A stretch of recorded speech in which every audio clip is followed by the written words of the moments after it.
Hello, welcome to my YouTube channel. My name is Nevaeh Best, and I'm so glad that you are watching this video today. Today we're going to be talking about things that I had to let go of to become a better woman of God.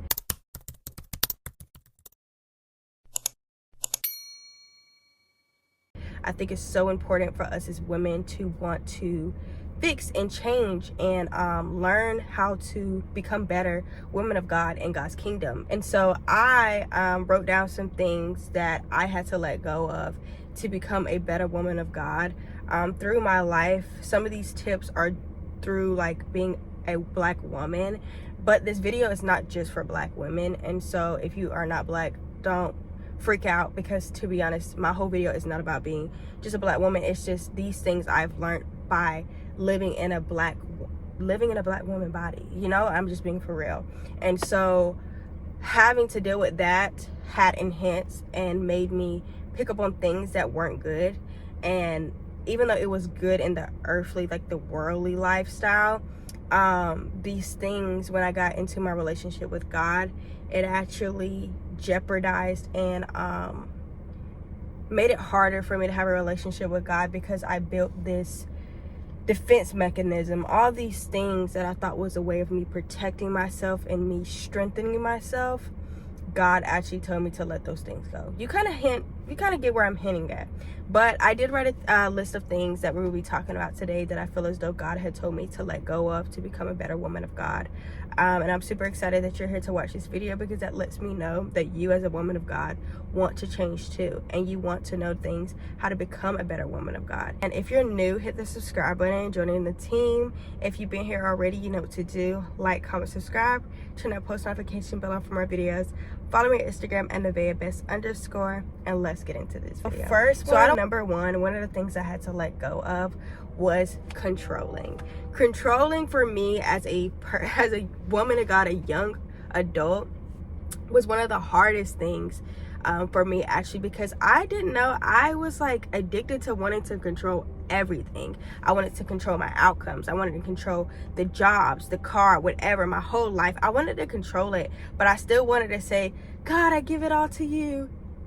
But I still wanted to control it. And so controlling was a very hard thing for me, because when God was pulling me to let things go and leave it to him, I was like, God, absolutely not. I know who you are. Like, and I'm being for real when I say this. I'm not even joking.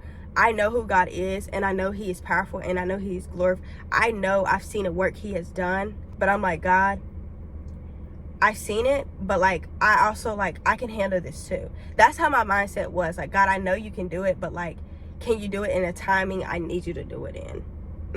And so God was really pulling me, saying like, Nevaeh, you need to let this controlling thing go and learn how to let me control your plans and your situations and everything, because I have it all under control.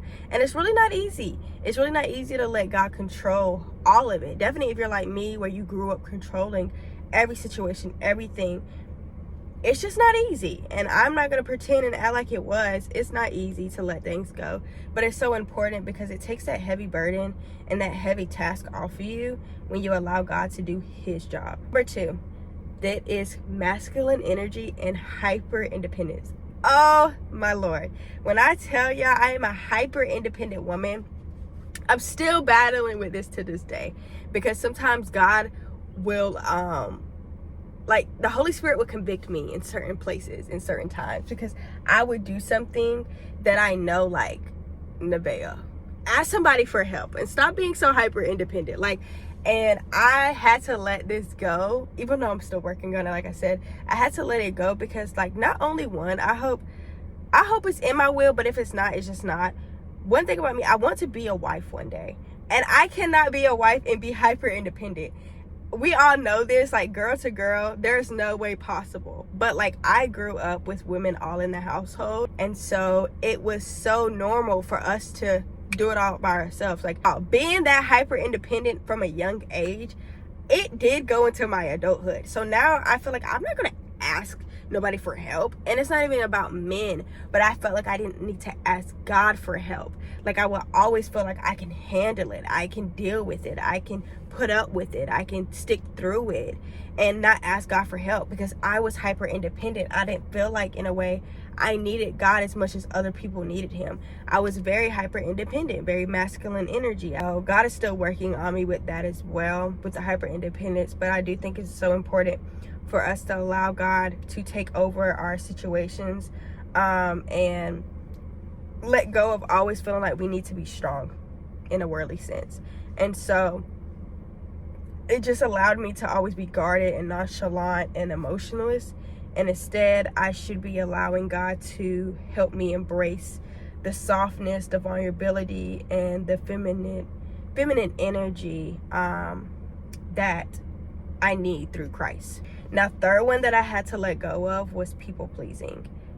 Can I tell you? But my people pleasing came from being a Black woman in white predominantly schools.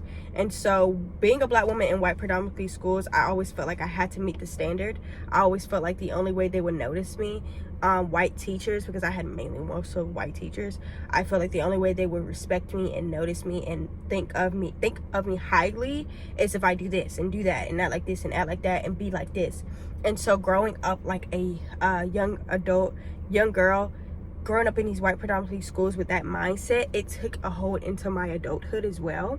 And so it allowed me to think the only way people will like me, the only way people will respect me is if I do this or act like this or be like this.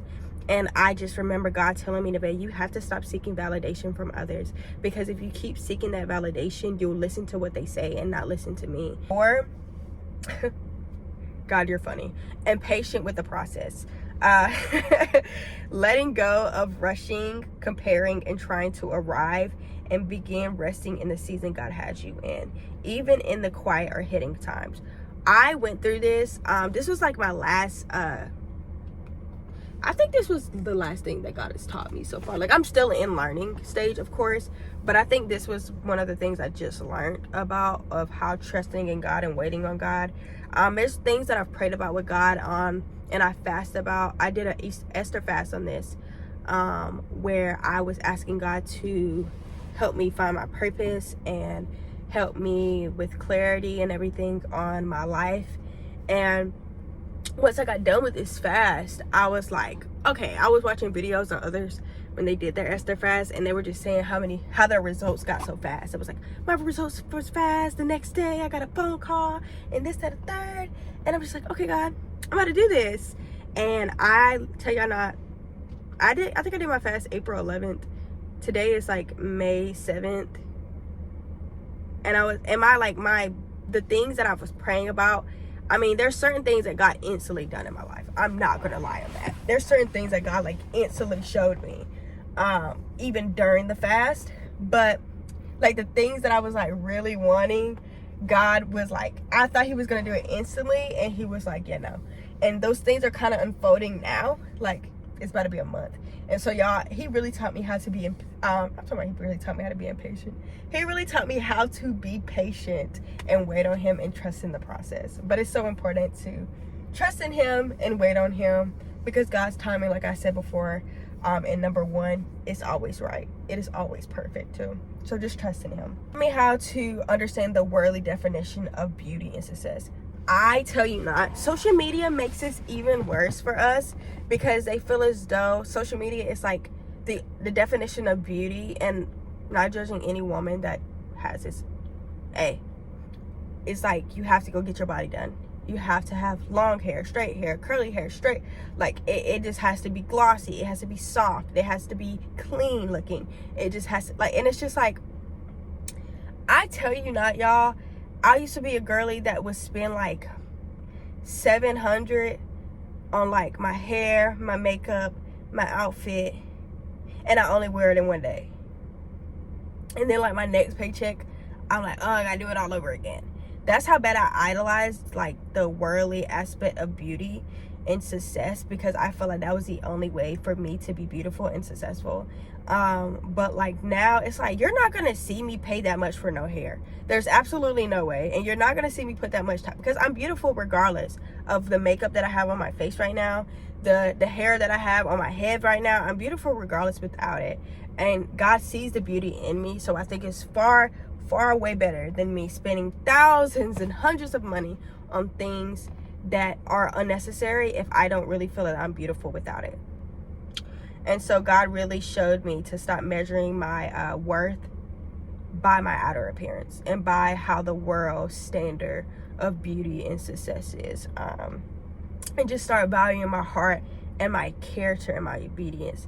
I tell you not, y'all, work on your character, work on being happy, work on making other people's lives better. I'm telling you, it is the best tip I could give you. I've done it where I used to wake up at like 5 a.m. in the morning and go to the gym daily, and then like read my book, do all this stuff, like have a set routine, and I thought that would make me feel like a better person, or make me feel like I'm doing something in life, or make my life feel better. It really didn't. It just made me more tired. Like literally, it made me more tired. But when I started to work on my character and work on my inner self and work on my relationship with God and work on helping others and being more happy from the inside, life got way better.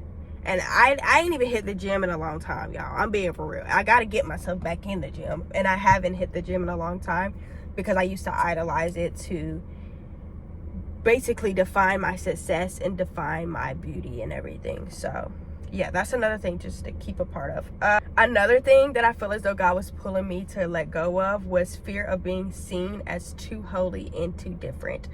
I tell you not, me being in college, it is so normal to live the sinful life, point blank period. And so people on my campus know me as a woman of God that is very in her Bible and everything. And so when I used to meet people, sometimes they would like literally, I don't know, like they would just like act a certain way, be a certain way. And they used to, even though I know they didn't mean any harm, it used to hurt my feelings because I felt like these people feel like they can't be themselves around me. They feel like I'm just too holy. And so it's just like, dang, like I used to actually hurt my feelings. And I know that seems quite odd, but it did. It used to hurt my feelings that like certain people wouldn't like hang out with me or talk to me because how strong I was with my faith with God. Or like certain guys that I was interested in, this was mainly my freshman year though, certain guys I was interested in, they wouldn't like want to go for me as a woman to date or talk to because I was too strong in my relationship with God. But like looking back on it now, it's like, baby, you was saving me, and I thank you so much, so very much. No, that was like a lot of things that I had dealt with definitely in college, but I was so fearful of being seen as that.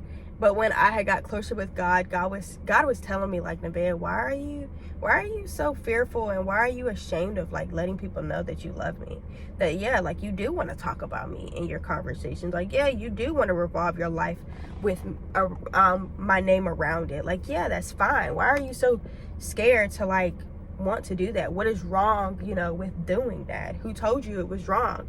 And so now looking back on it now, it's just like that fear of being too holy or different, I really could care less about, because what I've learned is the more I get closer with God, regardless of even if I open my mouth or not, people see it.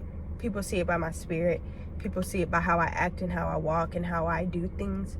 And so it's like, regardless of even if I try to hide it by not talking, it still show. So yeah, I just learned how to just like, oh well, it's just who I am, and I'm not ashamed of it. I'm gonna continue to keep spreading the gospel.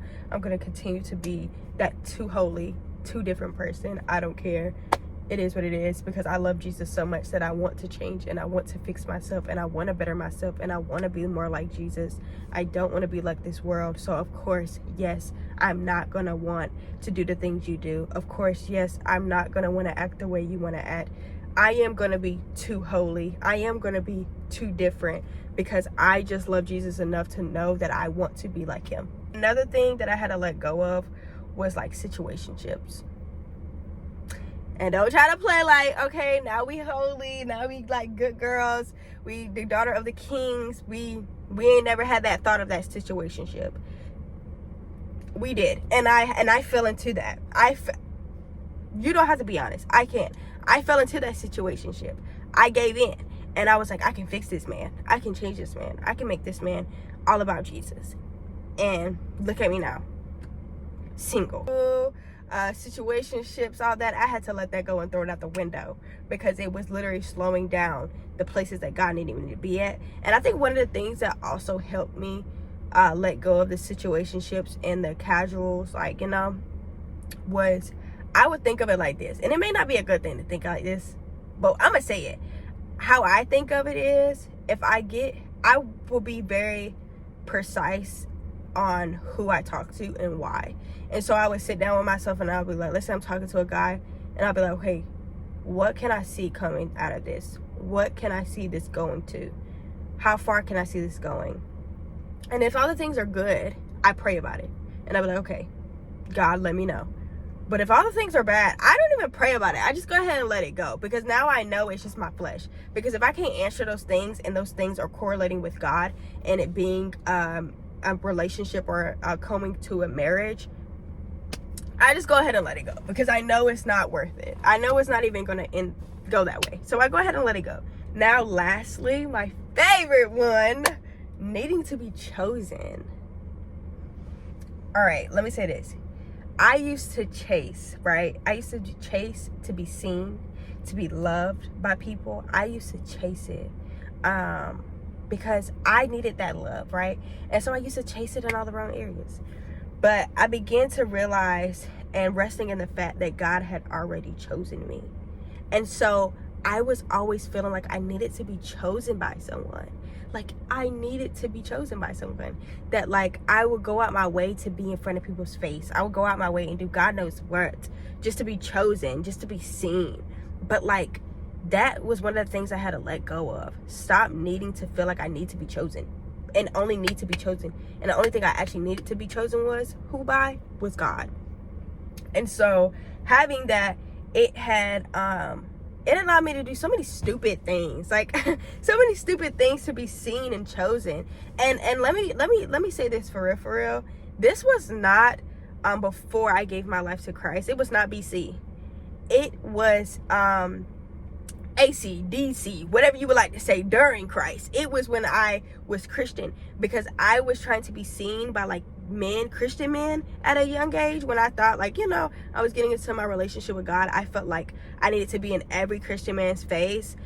Y'all, I was always feeling like I needed to be chosen. Like, I needed to be, someone needed to see the goodness in me. Someone needed to see what God has put inside of me that I knew was there. And so I would be all up in these dudes' faces. Not even just dudes, like, not trying to say, but like, I would always be wanting to be seen, basically. Like, I felt like I was in the needing of to be in everybody's face, be the attention, the center of attention.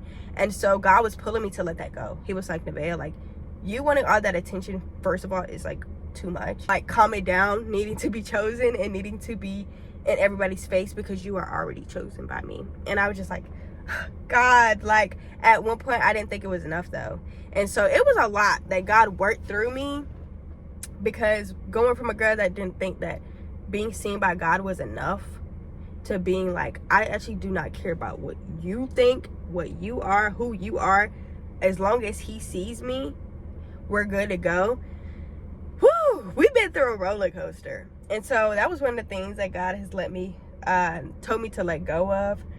And so all these sacrifices, though, are a part of my becoming, right? And letting all these things go not only help my relationship with God deepen and help me find peace and identity through him and becoming more like Christ, but it also helped me show my story, like share my story to other women, and to let my story be a live testimony to you.